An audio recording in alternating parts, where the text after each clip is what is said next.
जिस शहर में 5 लाख से अधिक आबादी है, उन सभी शहरों में 1 लाख की आबादी पर एक शेल्टर बनेगा। That is the court order, that is very clear.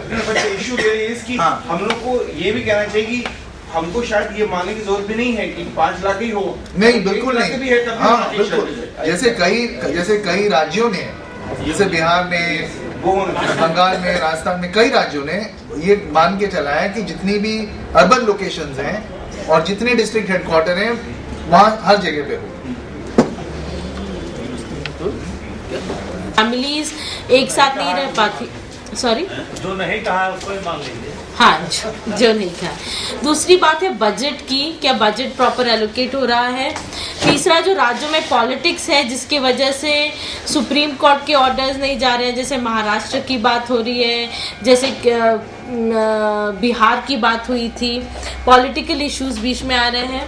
Availability of drinking water, availability of food, electricity, proper sanitation, paid toilets. Rajasthan में फिर अभी नई बात कही है क्लिफ्टन जी ने, ड्रग डी एडिक्शन सेंटर्स की बात है, मेडिकल फैसिलिटीज़ अवेलेबल होने की।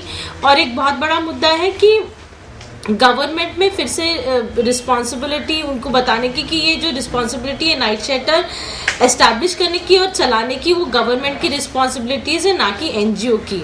हमने दिल्ली में बहुत बड़ी लड़ाई लड़नी पड़ गई इस चक्कर में।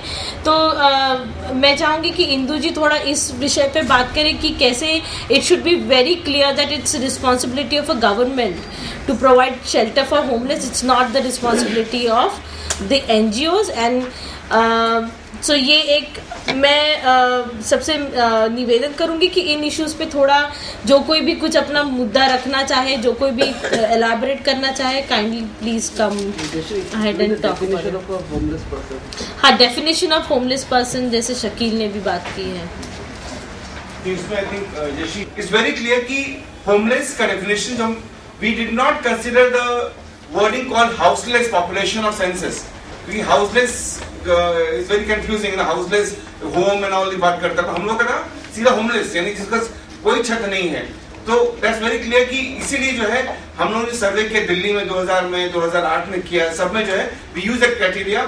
और हम लोग को ये होता था कि आप स्लम्स के पास भी अगर जा रहे हैं सपोज, मतलब हम लोग ये मानते हैं कि जाहिर तौर पे slums are not that they better off, slums भी कल का एविक्शन होगा तो वो भी होमलेस हो जाएंगे।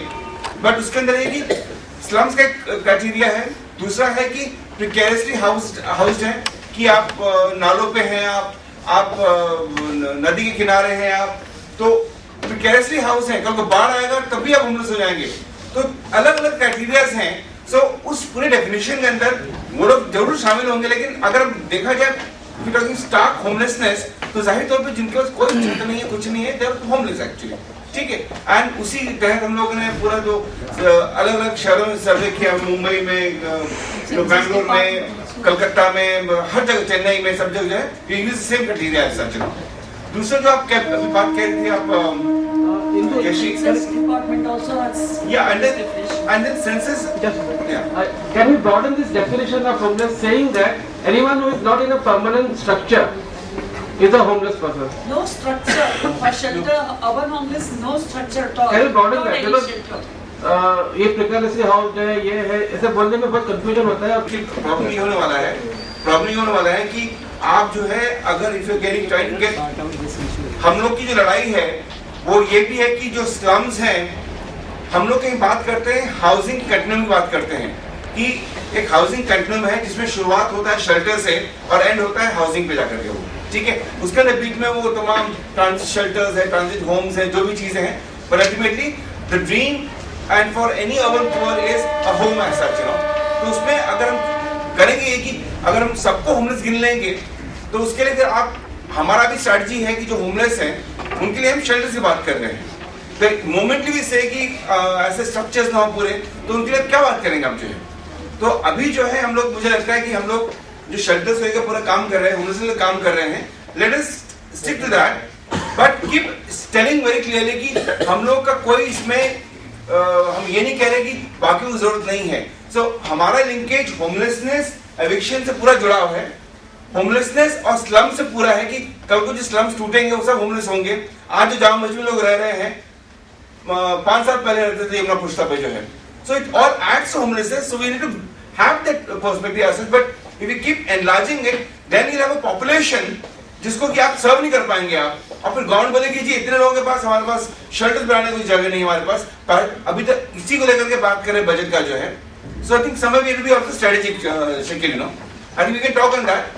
But the larger issue जो जैसी कह रही थी, उसमें ये था कि दिल्ली के संदर्भ में जब शेल्टर चलाने की बात आई, तो शेल्टर्स लग गए थे, टेंट्स लग गए थे, और फिर टेंट्स के लिए पेमेंट की बात हुई थी कि भाई इंदु वहाँ से शुरुआत करें कि जब होमलेस शेल्टर गवर्नमेंट का ये था कि फरवरी तक जो है एमओयू साइन किया था तमाम ऑर्गेनाइजेशंस के साथ कि आपको जो है हम लोग करीब 24,000 पर शेल्टर देंगे, टेंट देंगे आपको जो चलाने का.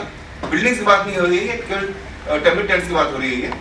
और उसमें था कि 3 शिफ्ट पे लोग रहेंगे और उसमें सैनिटेशन का कंपोनेंट है, पानी की व्यवस्था की बात है, उस सबको लेकर के 24,000 का हर महीने का खर्चा है.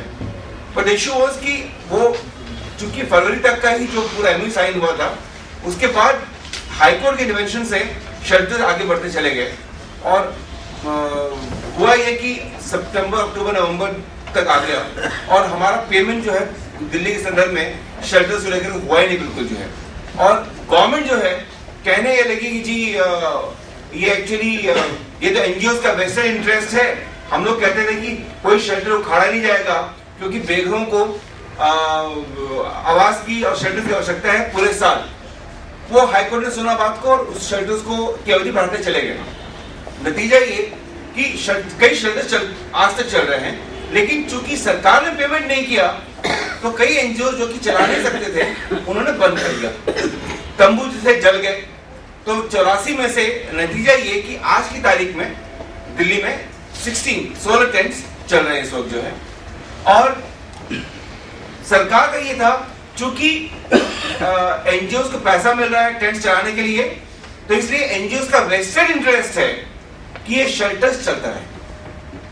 उसको हमने ये बोला कि हमारा वेस्टेड इंटरेस्ट सरकार से पैसे लेने का नहीं है. हमारा वेस्टेड इंटरेस्ट उस संविधान में है जो संविधान बेघर लोगों को अधिकार देता है शहर में आने का, काम करने का, इस तरीके से पूरा जो है. और आज जो है इस वक्त I think other colleagues have begin also say add, आज जो है फिर दोबारा से वही सरकार जो कि बीच में अपने तमाम मिनट्स में या मीटिंग्स में बोलती थी कि एनजीओ करप्ट हैं, कई सारे एनजीओ पैसा बना रहे हैं, आज वो सरकार सारे के सारे जो विभिन्न प्रेजेंटेशन किया 64 बिल्डिंग्स खुले हैं दिल्ली में, सारे एनजीओ को दे रहे हैं. वो एनजीओ से करप्ट है आपके भाई, एनजीओ के वेस्टेड इंटरेस्ट है, आप एनजीओ को देख क्यों रहे हैं? तो हम लोगों ने हाईकोर्ट में साफ बोला था कि ये जिम्मेदारी सरकार की है. सरकार की जिम्मेदारी है शेल्टर्स को चलाना, शेल्टर्स खोलना. एनजीओ की जिम्मेदारी बिल्कुल नहीं है. एनजीओ मदद कर रहे हैं अपना जो है. और इस वक्त इस बैक टू स्क्वायर वन जहां पर की सरकार जो है कह रही कि जी एनजीओ ही शेल्टर्स को चलाएंगे और एनजीओ को अब जो है उन्होंने एक्चुअली कॉन्ट्रैक्टर बना दिया है.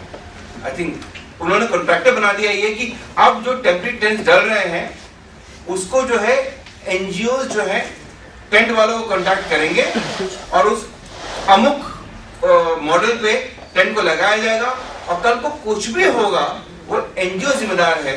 तो दिल्ली के तमाम एनजीओ जो शायद आज तक इस मुद्दे में काम नहीं करते थे, क्योंकि कुछ पैसा मिल रहा है उसके अंदर, सब आ गए हैं. वो क्या ब्रिजवासी और क्या क्या तमाम जो लोग हैं गुटखा दबा के मुंह में शर्ट खोल कर घूमने वाले, वो आ रहे शेल्टर चलाने के लिए जो है. तो शेल्टर का रूप बदलने वाला है दिल्ली में, बड़ा अच्छा धंधा बनने वाला है ये, क्योंकि इसको एनजीओ को इन्होंने कॉन्ट्रैक्टर बना दिया है. और तो हम में से कई साथी उस पूरे प्रोसेस से अलग हो गए. ये कहते हुए कि हम लोग शेल्टर जाहिर तो चला रहे हो, चलाएंगे हम लोग, लेकिन आपके इस प्रोसेस में जहां पर की ऑर्गेनाइजेशंस को आपको 75,000 रुपए देने पड़ेंगे इसको लेने के लिए, और स्मॉल ऑर्गेनाइजेशन 75,000 रुपए कहाँ पे है? तो जो 75,000 रुपए एनजीओ देगा जाहिर तौर पर क्यों देने वाला है? तो ऐसे कुछ मुद्दे आ रहे हैं इसके अंदर जो मुझे लगता है कि हम लोगों को हम ये नहीं कह रहे कि दिल्ली में बहुत अच्छा अनुभव है, पर ये अनुभव हम लोग को ध्यान रख करके जो है अपना काम को आगे करना होगा. क्योंकि कल को जो सरकार यही चाहती है कि जिस तरीके से हम लोग आक्षेप और उंगली उठाते हैं सरकार पर कुछ नहीं कर रहे हैं, वो चाहते हैं कि आने वाले दौर में सब कुछ एनजीओ को सौंप दो, सरकार तो वो चलाएंगे, जिम्मेदारी उनका वहन हम करेंगे. और कल को जूते पड़ेंगे तो हमको पड़ेंगे जूते, क्योंकि एनजीओ जो है चीज चलाने इसको जो है. So I think we have to be very very careful in all this. Others keep pushing. मतलब हम हमेशा ये बताना है कि जिम्मेदारी सरकार की है. हम लोग इसमें आगे आए जरूर, लेकिन आगे आए उसको फैसिलिटेट करने के लिए, उसको आगे लेके चलने के लिए, आवाज बुलंद करने के लिए, लेकिन कहीं पे सारा कुछ अपने हाथ में ले लेने में खतरा है. हाँ, मैं यही अपने जोड़ना चाहूंगा. हाँ. जैसे मुंबई में हुआ, इससे पहले हाउसिंग सेक्रेटरी थे गौतम चैटर्जी, उनसे कुछ साथियों के साथ मीटिंग हुआ था इस पे, और उनका यही कहना था बार बार कि हमारे पास एक तो फंडिंग है, दूसरे पास जमीन नहीं है, और तीसरे इतने बड़े इंफ्रास्ट्रक्चर खड़ा करने की सरकार की एक एडिड रिस्पॉन्सिबिलिटी होती है. उसी समय हमने पॉइंट किया था उनको कि आपके बेगर्स होम जो रन कर रहे हैं, जो मुंबई में बेगर्स होम है, 3 एकड़ पे बेगर्स होम है, और उनमें 100+ स्टाफ है उनका, और जो उसको अभी बंद करके प्राइवेटाइज करने की बात हो रही है. हमने यही उन्होंने गौतम चैटर्जी को कहा था, जिससे गुस्सा भी हो गया कि उन्होंने कहा कि इन सारे मुद्दों को आप जोड़ रहे हो कि इधर से ला रहे हो उधर से ला रहे हो. लेकिन हमने कहा कि आपकी जब स्टेट की इतनी क्षमता हो सकती है कि बेगर्स होम हम रन कर रहे हो, जिसको बंद करने की बात करो, इतने स्टाफ रख रहे हो, हर स्टाफ का महीना का खर्चा है, जिसमें इनपुट आउटपुट एनालिसिस तो कहीं है ही नहीं. आपका ये सोच नहीं हो कि उसमें कितना खर्चा जा रहा है, उसका क्या आपका प्रॉफिट हो रहा है, किस तरह से बेनिफिट सोसाइटी को मिल रहा है, वो तो कर नहीं रहे हो. अचानक से बंद करके आप प्राइवेटाइज कर रहे हो. तो ये शेल्टर तो किसी भी मामले में उस इंफ्रास्ट्रक्चर से तो कम ही रहेगा. तो ये बात सही है, बहुत इंपॉर्टेंट बात है. और शुरुआत से इसमें मुझे लगता है कि हमें इस तरह से जो मीटिंग है, शायद कुछ जो चुनिंदा जो पॉलिटिकल शहर है जैसे मुंबई बहुत ही एक्टिव है, वहां पर अगर इस तरह से कर सकते हैं, वहां पे हम लोग इन्वाइट करें इस बात जैसे लोगों को, क्योंकि इनका सम्मिलित होना कहीं न कहीं इस मुद्दे को खराब करेगा. और एक बार ये आगे तो फिर बहुत दिक्कत, पॉलिसी लेवल पे दिक्कत हो जाएगी. तो कैसे इसको किया जाए, तो उसमें भी एक लोग को सोचना पड़ सकता है. तो ये इसमें जोड़ना. और अभी आप देखिए जनपद के पास में फेरारी का शोरूम उनको खोल करके दे दिया है. जमीन आप अभी कोई बड़ा कॉर्पोरेटर है बोले कि हमें मॉल खोलना है, तुरंत मॉल उनके लिए उसके लिए जगह मिल जाता है. जमीन का प्रॉब्लम नहीं है. दूसरा बात ये है कि स्लम और होमलेस पीपल पूरे शहर का कितना % जमीन को यूज करते हैं, हम लोग को ये भी उनको बताना पड़ेगा कि 98% लोग जो हैं वो 5% जमीन को यूज करते हैं, और जो 5% लोग हैं वो 95% जमीन यूज करते हैं. और उसमें भी आप बोल रहे हैं कि हम हाई राइज बनाएंगे, उसमें भी सब्सिडाइज करने की बात कर रहे हैं, और उसमें भी ये शेल्टर तक के लिए इनके पास जमीन नहीं है. तो जमीन का तो खेल अलग है, जिसमें पूरे बिल्डर्स लगे हुए हैं, कॉर्पोरेटर्स लगे हुए हैं. दूसरा जो बजट का बात है, दिल्ली में जो 32 शेल्टर्स रातों रात खोले थे लास्ट ईयर, तब से लेकर के आज तक उसका हम लोगों ने स्टडी किया, ये पाया कि उसमें टोटल लोग 32 शेल्टर्स में यूजर्स जो होंगे वो 150 पीपल होंगे टोटल. और पर शेल्टर का आप मंथली एक्सपेंसेस देखिए, जो उनके स्टाफ हैं, क्लीनिंग स्टाफ हैं, केयर टेकर हैं, जो 30-35 हजार रुपए वहां पे एम्प्लॉयड किए हुए हैं, उनका 2-2 लाख रुपए महीना एक शेल्टर पे खर्च है, और रहने वाले एक भी लोग उसमें नहीं है. मतलब साल में 25 लाख खर्च कर रहे हैं, और 150 लोग का भी अगर निकाल लेंगे, 150 लोगों ने अगर यूज किया उसको, तो उसका एवरेज क्या आएगा. तो किसी बढ़िया होटल में उनको रखते तो उससे कम खर्च आता है. तो इस तरह का प्लानिंग किए हुए हैं, इस तरह से स्कीम से उनका कि जो चल रहा है वो कोई पूछने वाला नहीं है. उसको खोल दिए हैं, वहाँ एम्प्लॉय रखे हैं, एक अड्डा बन गया है उनका, उसको किसी तरह आगे बढ़ा रहे हैं. आप बात करने जाएंगे तो बोलेगा कि आपको टेंट दे दिए, आपको बिल्डिंग दे दी है, आप उसका बिजली का बिल भी खुद आप देंगे, अपने एम्प्लॉय का सैलरी भी देंगे. तो ये इच्छा से मतलब ये फीलिंग्स का बात है, ये एटीट्यूड का बात है कि जहाँ यूज हो ना हो उस पर लाखों रुपए करोड़ों रुपए खर्च हो रहा है, जहाँ यूज हो रहा है उसको बंद करने की बात करते हैं. तो इसको एड्रेस करना पड़ेगा, और वो रोल हम लोग का अभी आने वाला समय में होना चाहिए कि इस तरह जहाँ जहाँ हो रहा है उसको पॉइंट आउट करें हम लोग, उसको मीडिया में लाएं, उसको लोगों के सामने रखें, उसको मीटिंग्स में ला करके पर्दाफाश करने की बात हो. इसमें और एक मैं बात, दिल्ली का एक्सपीरियंस है तो मैं दिल्ली की बात करूंगी कि ये जो शेल्टर आइडेंटिफाई किए जाते हैं या शेल्टर बनाए जाते हैं, वो ऐसी एरिया में होते हैं जहाँ होमलेस का पॉपुलेशन ही नहीं है, जिसको हम हब ऑफ होमलेस कहते हैं. तो इस मुद्दे का भी मुझे पता नहीं राजस्थान में क्या स्थिति है, या गुवाहाटी में क्या स्थिति, या मध्य प्रदेश में, पर मुंबई और दिल्ली का ये एक्सपीरियंस कहता है कि शेल्टर वहाँ बनाए जाते हैं जहाँ होमलेस है ही नहीं, या पॉपुलेशन बहुत कम है. हॉस्पिटल्स के नजदीक जरूरी है, या फिर कहीं कुछ और जगह पर हॉस्पिटल्स के नजदीक जरूरी है. वैसा हम लोगों ने नहीं करा है, हमने बस उठाया और अभी फॉर्मेलिटीज के तौर पे इसको डाल दिया। हिंदू इसको ज्यादा बोल सकते हैं कि जो दिल्ली में एक डेवलपमेंट हुआ है कि सरकार ने एक नोडल एजेंसी बनाई है, मदर एनजीओ, बिगड़ कोई कंसल्टेशन किए, बिगड़ कुछ किए पार्टिसिपेटरी के। वो एमएनजीओ चूंकि वो दिल्ली गवर्नमेंट ने अपॉइंट किया उनको, और एमएनजीओ का रिस्पॉन्सिबिलिटी था कि होमलेस रिसोर्स सेंटर्स बनेंगे दिल्ली में जोन्स के अनुसार। तो करीब 4 बनाने की बात थी, तो 4 उन्होंने बनाए जोन्स के अंदर जो है, और फिर उसको एमएनजीओ पैसा देगा। पैसा मिशन कन्वर्जेंस है दिल्ली सरकार का, वहां से पैसा आएगा। इस तरीके की पूरी बात हुई अपना।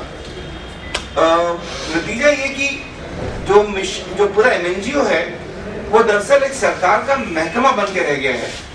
वो उसमें कोई एनजीओ का कोई चीज नहीं है, और उसने उठा करके जो शेल्टर्स चलाते थे, जो वॉलंटियर ऑर्गेनाइजेशन शेल्टर चलाते थे, उनका नाम कर दिया उन्होंने शेल्टर मैनेजमेंट एजेंसीज, एसएमएज कर दिया था। और उसके चलते अब हम लोगों को जो पिछले 10 महीनों में जो पेमेंट नहीं मिला हम लोगों को सरकार से, और जो हमारे मुद्दे तमाम थे, दरअसल एक्चुअली उन्होंने हाथ खड़े कर दिए अपना कि भैया पेमेंट हम नहीं दे सकते आपको। तो वो हाई कोर्ट से हम लोगों को मेहनत मुशक्कत करके जो है ऑर्डर जब निकला हाई कोर्ट से कि पेमेंट करना होगा, तो हमको पेमेंट तत्काल 1 दिन के अंदर पेमेंट मिला, जो हमें 10 महीनों से पेमेंट नहीं मिला था। और हाई कोर्ट का ऑर्डर है 9 अगस्त 2011 का, जिसमें लिखा गया था कि मदर एनजीओ ने एडवाइस किया है सरकार को कि टेम्पररी शेल्टर्स बंद किए जाएं। ये एमएनजीओ फॉर होमलेस से बात है। हाई कोर्ट के ऑर्डर्स में लिखा गया था कि एमएनजीओ ने सरकार को एडवाइस किया है कि टेम्पररी शेल्टर्स बंद किए जाए, तो सरकार बाध्य नहीं है एमएनजीओ का एडवाइस सुनने के लिए। It is not responsible to go by MNGO advice, and hence जो सरकार की दलील है कि पैसा बहुत खर्च हो रहा है शेल्टर चलाने में और एमएनजीओ का एडवाइस शेल्टर बंद करने में, हम इसको रद्द करते हैं, एंड कोई भी टेम्पररी शेल्टर बंद नहीं होना चाहिए दिल्ली में। ये आदेश था हाई कोर्ट का। सो हम लोग के लिए मतलब यूआईडी को लेकर संघर्ष करना पड़ा, जबकि हम लोगों ने यूआईडी को लेकर प्रश्न पूछा एमएनजीओ से कि भाई जो एनजीओ इंट्रोड्यूस कर रहे हैं को जो है उनकी क्या लायबिलिटी है, तमाम प्रश्न थे। उसको जवाब न देकर के हमें बोला गया कि आप चूंकि गवर्नमेंट का पॉलिसी है यूआईडी करना, आप इसके खिलाफ जा रहे हैं, आपको विड्रॉ करना होगा, या तो करिए या विड्रॉ करिए। हमने विड्रॉ कर लिया, क्योंकि हम लोग अगर कोई मानव अधिकारों का हनन हो रहा है, अगर कोई सोचता है कि उसके पास ही पूरा दबदबा है और प्रेशर है और पावर है, और हम लोग पूछेंगे तो हमसे बोला जाएगा या तो चुप बैठिए, काम कीजिए, या अंदर छोड़िए। तो हमने छोड़ना मुनासिब समझा। और जो बात जयश्री और बात जो शकील कर रहे हैं यहाँ पे कि कहीं पे हम लोग जो है सरकार के साथ काम करते करते सरकार से और प्रभावशाली न बन जाए, वो उस डर से हमें बचना चाहिए। वो मतलब वो डर है हमारे बीच में।